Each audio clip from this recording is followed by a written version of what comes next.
तो एक बार फिर से रिवाइज कर लेते हैं कि इसके अंदर कौन कौन से टॉपिक्स हम कवर अप करने वाले हैं इस चैप्टर में। तो इस चैप्टर में बेसिकली हम दो ब्रॉड टॉपिक्स है। The two broad topics are resources and the soil. Resources के तीन सब टॉपिक है। रिसोर्स के यूज करने क्या है, रिसोर्स के टाइप्स क्या है, किस बेसिस पे उसके टाइप्स निकाले जाते हैं, और कंजर्वेशन क्या है।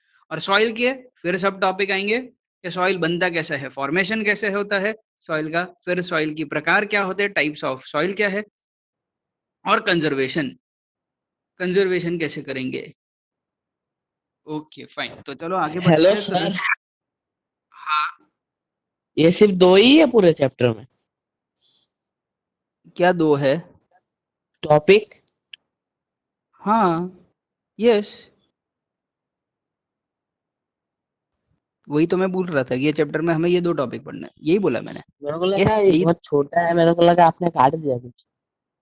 मैंने कुछ नहीं काटा भाई, यही है बिल्कुल। जो सुन रहे हो, आपके कान बिल्कुल सही सुन रहे हैं।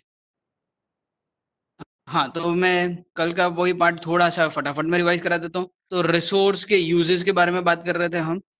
द रिसोर्स के यूजेस में पहले तो हमने पहले बोला कि what is the definition of the resource. तो ये 1 मार्क्स का क्वेश्चन बन जाता है। That the thing on which the man is dependent to for fulfilling his needs by using his intellectual capacity and the physical capacity is what you call it as resource. कल हमने ये answer याद किया था। How, what are the uses of resource? Resource can be used as a food, as a source of raw material and energy. इतना हमने कल देखा था, इसके बारे में थोड़ी डिटेल में भी बात की थी। Then there is the next part जहाँ पे रिसोर्स के टाइप्स देखे थे। रिसोर्सेज के टाइप्स में हमने देखा था कि resources can be divided on the three bases, either on the basis of ownership, on the basis of reavailability, or on the basis of distribution। Ownership के बेस पर, रीअवेलेबिलिटी और डिस्ट्रीब्यूशन। ओनरशिप के बेस पर अगर मुझे डिवाइड करना हो तो तीन तरीका हो सकता है। या तो वो इंडिविजुअल ओनरशिप हो सकती है उस चीज की, या तो वो चीज की नेशनल ओनरशिप होती है, या तो फिर उसकी ग्लोबल ओनरशिप हो सकती है। ये तीन में से कोई चीज ओनरशिप में हो सकती है। एग्जाम्पल के तौर पर आप लिखोगे कि भाई अगर इंडिविजुअल है तो जैसे लैंड बिल्डिंग हो गया, वो आपका इंडिविजुअल में था। फिर आर्मी होता था, वो आपका नेशनल हो गया। या फिर जो कॉमन रिसोर्सेज है वो आपका ग्लोबल रिसोर्सेज हो गया। यहाँ पे मैंने एयर का example. Then renewable, non renewable तो आपको पता ही है, बहुत बार पढ़ रखा है। And on the basis of distribution centre, तो कहाँ पे डिस्ट्रीब्यूटेड है उस बेसिस पे देखा जाए तो there are 4 types of resources. First is the universal resource, universal जो सब जगह पे मिलता है। जनरली अवेलेबल, जो जनरली मिल जाता है, मतलब हर एक जगह पे नहीं बट ऑलमोस्ट सब जगह पे इजीली मिल जाता है, जैसे कि land, water and all those thing. And rare resource वो ऐसी चीजें हैं जो सब जगह पे नहीं मिलती है, बहुत ही कम कुछ स्पेसिफिक लोकेशंस में मिलती है, जैसे कोल, पेट्रोलियम और मिनरल्स। और सॉलिटरी रिसोर्स यानी कि सॉलिटरी, सॉलिटरी मतलब अकेला, तो सिर्फ एक या इक्का दुक्का एक दो जगह पे मिलती है, वो सॉलिटरी रिसोर्स। तो ये आपका रिसोर्स का लास्ट हमने जहां पे खत्म किया था वो। Now we will begin with today's lecture, जहां पे हमें पढ़ना है रिसोर्स का कंजर्वेशन और प्लानिंग क्या है। तो planning and conservation of the resource, that means हमें किस तरीके से प्लान करना चाहिए हमारे रिसोर्स के यूज को, और उसको कंजर्व करना चाहिए। तो किस तरीके से प्लान करके कंजर्व कर सकते हैं हम अपने रिसोर्सेज को, तो कि हो सके उतना आप इंफॉर्मेशन गैदर करो about the different kinds of resources that are available in the world. तो आप हो सके उतनी इंफॉर्मेशन इकट्ठा करो, उससे पता करो कि क्या नुकसान होता है, क्या अच्छा होता है।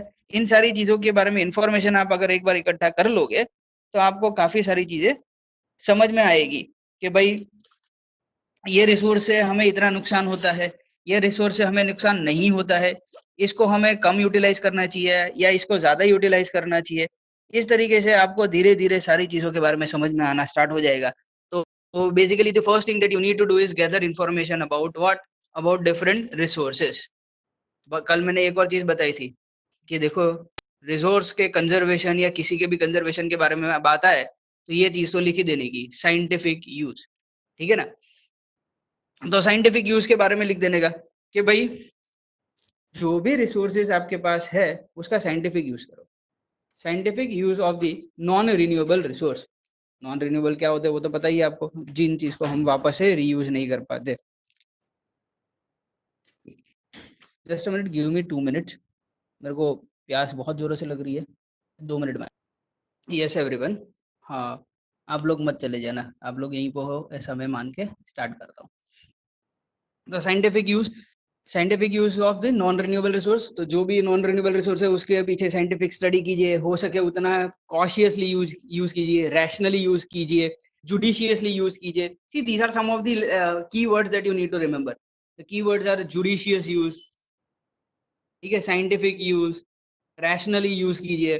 तो ये सारे शब्दों को आप अपने आंसर में डालोगे ना, तो आपका आंसर एनहांस हो जाएगा और आपके आंसर करेक्ट भी हो जाएगा, उसमें आपको लिखने में प्रॉब्लम नहीं आएगी। तो नॉन रिन्यूएबल रिसोर्सेज को जुडिशियसली या तो साइंटिफिकली यूज कीजिए, हो सके उतना रिन्यूएबल को यूज कीजिए। छोटे बच्चों वाले आंसर्स आ रहे हैं, आपको समझ में आ रहा होगा, there is nothing very new और फैंसी अबाउट इट। अगर कोई चीज सस्ते में मिल रही है तो मतलब ऐसा नहीं है कि उसको एकदम ही इररेशनली यूज किया जाए। सस्ते में भी मिल रही हो तो भी उस चीज को जितना चाहिए उतना ही इस्तेमाल करो, पागलों की तरह मत करो। जैसे कि अब पिज्जा मिल रहा है 200 रुपये में अनलिमिटेड, तो इसका ये मतलब नहीं हो कि 10 किलो पिज्जा खा ले उसी टाइम पे। आप अपने शरीर का भी ध्यान रखो। तो जो चीज लिमिट में खाई जाए, जो चीज लिमिट में की जाए वही ज्यादा अच्छी होती है। तो हर चीज को लिमिट में करो, चाहे वो सस्ते में मिल रहा हो या महंगे में मिल रहा हो, उससे कोई लेना देना नहीं होना चाहिए। देन हो सके उतना find the alternatives. Find the alternatives in the sense कि देखो आपके पास जो ऑप्शंस अवेलेबल है, उन ऑप्शंस के अलावा भी कोई ऑप्शन है क्या? क्यों? क्योंकि हो सकता है हमारे पास जो ऑप्शन अवेलेबल है वो ऐसा है कि कभी ना कभी वो खत्म हो जाने वाला है, बहुत लिमिटेड है। तो हो सके उतना कोई नए ऑप्शंस के अवेलेबल, नए ऑप्शंस को खोजते रहो, सो दैट एक ऐसा ऑप्शन आपको जो मिल जाए जो लंबे रन तक, काफी लंबे समय तक आपका साथ दे सके। ठीक है। फिर है क्रिएट दी अवेयरनेस। हाँ, एक ये दूसरी चीज, क्रिएट अवेयरनेस वाला भी कोई पॉइंट हर जगह पे डाल देने का। Wherever you find that planning और कंजर्वेशन, कंजर्वेशन वाला शब्द कहीं पे भी दे रखो, किसी भी चीज का कंजर्वेशन, मिनरल का कंजर्वेशन, एयर का कंजर्वेशन, एनवायरमेंट का कंजर्वेशन, वाटर का कंजर्वेशन, या फिर रिसोर्सेज का कंजर्वेशन, वॉट एवर कंजर्वेशन, अगर वर्ड कंजर्वेशन है ना, तो उसके अंदर अवेयरनेस वाला आंसर एक पॉइंट अवेयरनेस का डाल देने का। What do you mean by awareness? तो हम बोलेंगे create the awareness among the people so that people the understands the limitation of using the resources, people understands how to use it more properly। तो कैसे भी कर awareness create करो। Awareness कैसे create की जा सकती है, उसमें भी आपको डालना हो तो डाल सकते हैं। Create awareness through educational programs on the television, web series बनाइए जो रिलेट करती हो अवेयरनेस के साथ। Create pamphlets and create the pamphlets and give it to the nearby areas, आपके आसपास के एरिया में उसको डिस्ट्रीब्यूट कर दीजिए।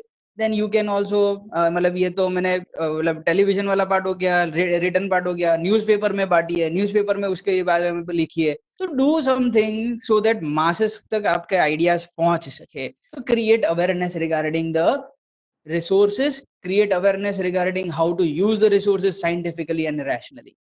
तो ये हो गया आपका प्लानिंग एंड कंजर्वेशन। तो इसको समराइज करते हैं और इसको यहीं का यहीं याद कर लेते हैं। मैं इसको 2 बार रिपीट करूंगा और तीसरी बार आप अपने मन में रिपीट करोगे। तो आई एम रिपीटिंग व्हाट, अगर क्वेश्चन आपसे पूछा जाए, the question should be like write down the points that to be considered while planning and conserving the natural resources. जब which are the points that we need to keep in our mind when we are planning and conserving the natural resources, तो उसका answer आएगा, we will say first of all gather the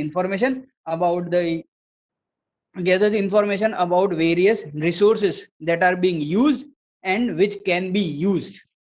हो सके उतने आप resources की information gather कीजिए। जैसे कि हमने एग्जांपल के तौर पे कुछ से बोलता हूँ, जैसे कि कोल इस्तेमाल कर रहे हैं तो उससे रिलेटेड डेटा निकालिए। अच्छा, अगर कोल में अगर जलाता हूँ, 1 किलो कोल जलाता हूँ तो कितना धुआं निकलता है?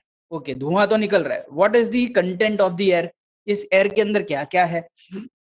अच्छा, इस एयर के अंदर मुझे पता चलता है मीथेन गैस है, कार्बन डाइऑक्साइड गैस है, सल्फर डाइऑक्साइड भी है और कुछ नाइट्रोजन भी निकल रहा है, मान लो ऐसा, जस्ट एज्यूम कर लेते हैं ऐसा कुछ निकल रहा है। अब इसमें से अब इतना निकलने का पता चल गया, अब फिर ढूंढो कि भाई क्वांटिटी कितनी निकल रही है। ऐसे कुछ ना कुछ करके है ना, पूरा इंफॉर्मेशन गैदर करो कि जो यूज कर रहे हो उस यूसेज के क्या फायदे और क्या नुकसान है। फिर दूसरा डेटा गैदर करो कि जो चीज हम इस्तेमाल नहीं कर रहे हैं उसके फायदे नुकसान क्या है। और इस तरीके से once you have gathered the information you will be able to write the you will be able to understand which resource is better for us and which resource is not better for us। तो again repeating, आपको answer में ये सब नहीं लिखना जो मैंने अभी बोला। आंसर में सिर्फ इतना लिखना है, gather the information about the resources that are being used and that are not yet used.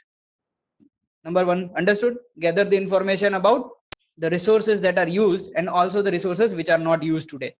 Second is, we will say, if the resources is non-renewable, then use it scientifically or use it judiciously. If the resource is non-renewable, use it scientifically or judiciously.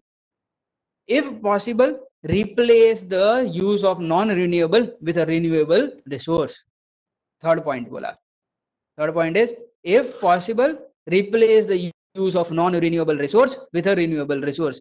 Now you would say कि sir ये मतलब क्या इसी line को इसी तरीके से लिखना है? तो जी नहीं, रट्टा नहीं मारना है, लाइन को रट्टा मत मारो, कॉमन सेंस इस्तेमाल करो, सिर्फ मैंने जो पॉइंट दे रखे उस पॉइंट को याद रखो, बाद में आसपास में इंग्लिश तो आपकी खुद की डालनी है, लेकिन आपकी खुद की इन द सेंस खुद की नहीं, जो इंग्लिश में बोला जाता है वैसे ही, आपकी खुद की इंग्लिश वापस से पता है बहुत हाई लेवल की हो जाती है, वो हाई लेवल वाली इंग्लिश नहीं, जो नॉर्मल इंसान, मेरे जैसा इंसान समझ सके ना, वो वाली, जिसमें सेंटेंस को सही ढंग से लिखा हो, जिसके सर पाँव नाक सब समझ में आते हो सेंटेंस के कहाँ पे हो, वो वाले सेंटेंसेस के बारे में बात हो रही है। तो ऐसी इंग्लिश लिख के शांति से सिंपल भाषा में लिख देने का कि use as much renewable resources as possible, ऐसे भी लिखा जा सकता है, बट अल्टीमेटली रिन्यूएबल रिसोर्स का इस्तेमाल करना है, ये पॉइंट आना चाहिए।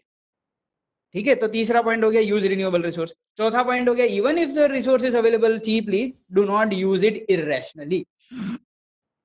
बाद में यहाँ पे पांचवा पॉइंट ले सकते हैं कि if there is an alternative available, try to find some alternatives so that किसी एक रिसोर्स के ऊपर पूरा बर्डन ना आ जाए।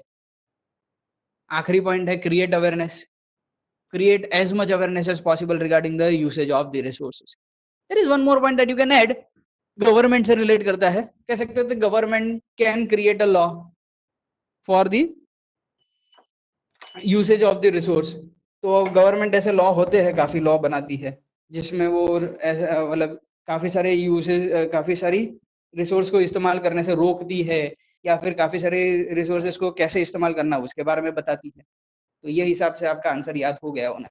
आई am repeating once more, now you may repeat it in your mind. The question would be, what points need to be considered when you are planning and conserving the natural resources? The answer would be number 1, try to not to see in the textbook। यहाँ पे screen को उल्टी कर दो, सिर्फ मेरा आवाज सुनो, आवाज सुनो, सब लोग अपनी स्क्रीन को उल्टी कर दो, यहाँ पे मत देखो, डोंट सी इट इन दी आपकी इस स्क्रीन पे मत देखो। ये डीके ट्रोलेक्स क्या कर रहा है, प्रमोशन कारवा बाय सेलिब्रिटी, प्रमोशन, हाँ ओके फाइन, यस प्रमोशन की बात कर रहे हैं, जैसे वही create awareness, correct correct, celebrity को भी यूज किया जा सकता है, ऐसे बहुत सारी अवेयरनेस एक्टिविटीज की जा सकती है, वेरी गुड फाइन। तो now no one will look at the screen, देखो मैं जैसे बोल रहा हूँ वैसा करो, आपके ही फायदे की बात है।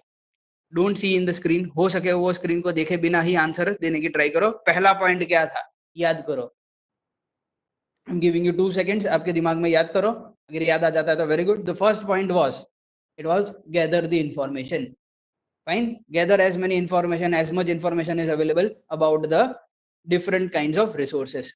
Second, recall karo, I'm giving you 2 to 3 seconds, don't look on the screen, screen पे मत देखो, screen से आपको क्या मिल